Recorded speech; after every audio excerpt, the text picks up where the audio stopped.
In the warm village of Obonyako, where children played under mango trees and the sound of mother's pestles echoed every evening, two little girls became the talk of the community, not because of trouble, but because of how inseparable they were. Their names were Evelyn and Mabel.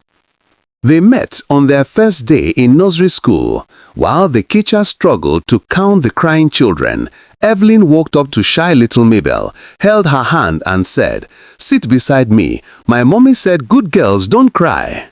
That single gesture sealed a bond that no one, not even destiny, expected to break.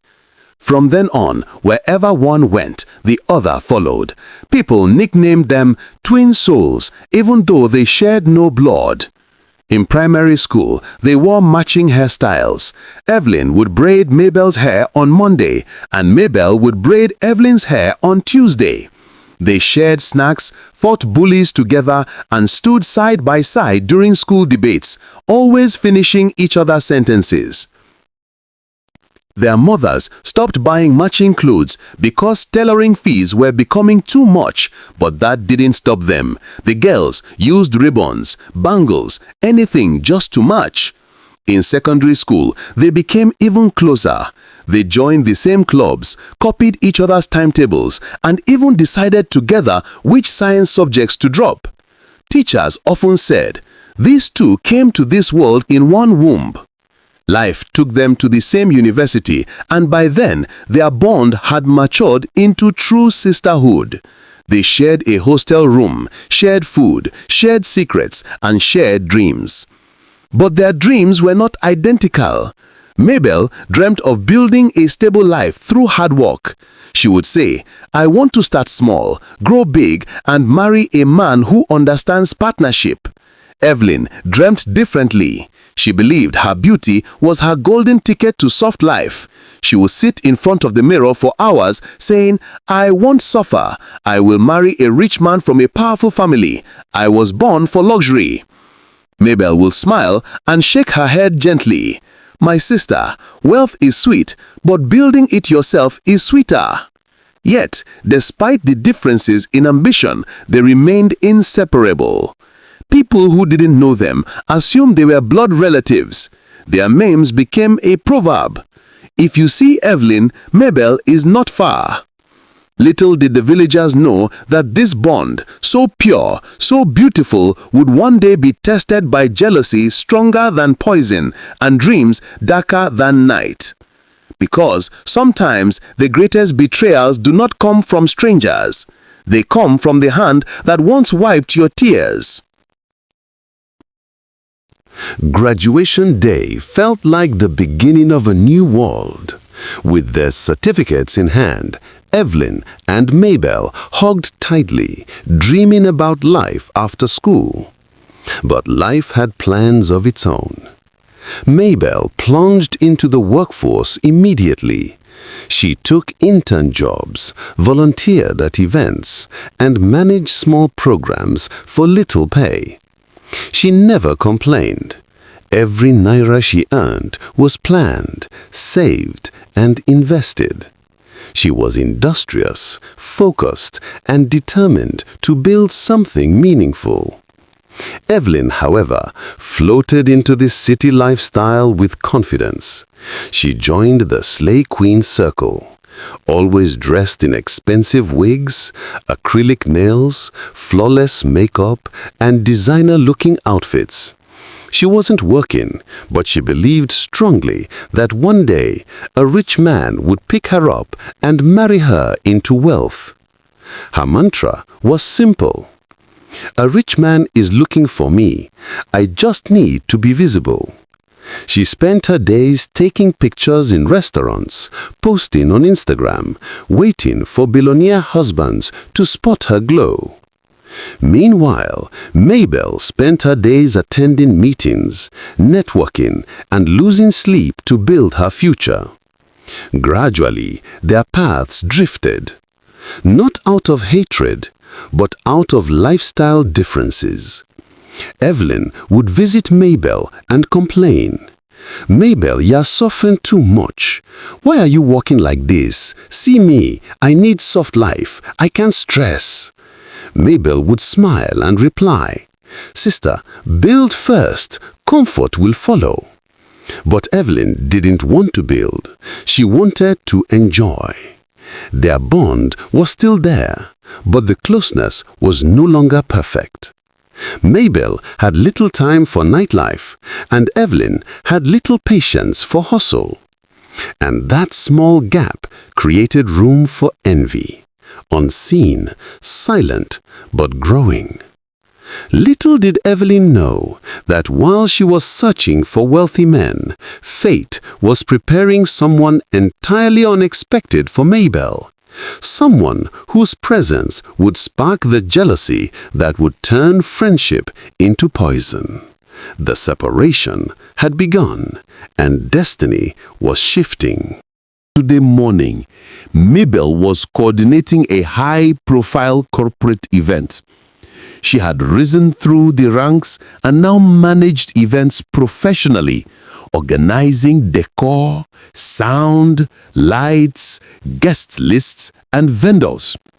It was at this event that her life changed forever. While supervising the stage, she bumped into a tall, handsome man in an impeccably tailored suit who smelled like wealth and elegance. He steadied her with a warm smile. "I'm so sorry," she said shyly. "No, I should be the one apologizing. I wasn't looking." He introduced himself. "My name is Emmanuel Udo." Mabel's heart nearly stopped. The name was widely known, son of a prominent businessman, owner of luxury hotels, villas, and fleets of cars. But Emmanuel wasn't arrogant. In fact, he kept staring at Mabel the whole evening, admiring her diligence. After the event, he walked up to her again. "You are one of the most hard-working women I've ever seen. I'd love to know you better." That was the beginning. Their love blossomed fast. Emmanuel would send chauffeur-driven cars to pick her up. He bought her flowers, sent her sweet notes, and treated her with the honor she had always prayed for. He showed her his world, mansions with marble floors, chandeliers that glittered like stars, and cars that looked like they came out of movies. But Mabel always remained humble. Within a year, Emmanuel asked for her hand in marriage. It was the wedding of the century. Guests whispered. Photographers struggled for space. The hall glittered. Mabel looked like a queen dressed in white. But while the guests clapped and admired, Evelyn sat among them, smiling outside but burning inside. Mabel had married the very type of man Evelyn had been praying, fasting, and slaying for. And that day, envy began to eat Evelyn's heart like worms feeding on a ripe fruit. The seed of darkness had finally been watered. Evelyn's jealousy grew into bitterness, and bitterness grew into wickedness. Each time she visited Mabel's mansion, something twisted in her chest. She would stare at the sparkling tiles, the luxurious decor, the staff calling her Madame, and she would think, this should have been me. Evelyn started avoiding Mabel, but she watched her life closely from afar. Then the breaking point came. One day, Mabel casually said, "Evelyn, you'll find a good man too, maybe not rich, but hard-working." Those words stabbed Evelyn like a knife. She repeated, "Not rich? You think I can't live your life?" That night, she made a decision, deadly and irreversible.